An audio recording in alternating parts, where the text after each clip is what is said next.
এত কষ্ট লাগছে কি আর বলবো। আমার নাইট কুইনের গাছটা দেখুন কিভাবে ভেঙে গেল। খুব খারাপ লাগছে, খুব কষ্ট হচ্ছে।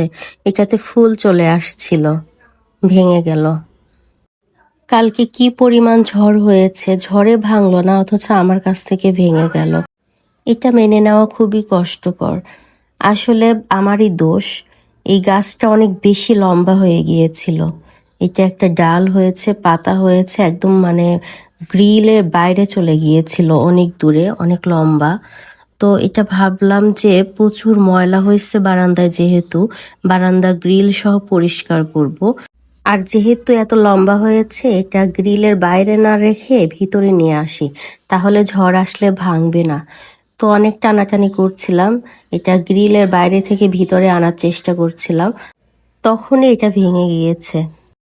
দেখুন গাছটা কত বড়। এটা হচ্ছে কিছুদিন আগে, মানে 2-3 দিন আগে হয়তো, আমি এটার কলি দেখে ভিডিও করেছিলাম।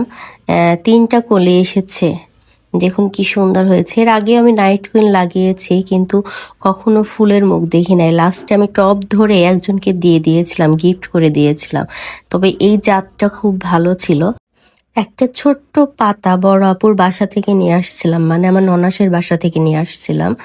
পরে এনে লাগিয়ে দিয়েছি, বেশ হয়ে গেছে। দেখুন কত বড় পাতাটা, এটা বিশাল বড় একটা ডাল। এটা কয়দিন আগের ভিডিও ছিল।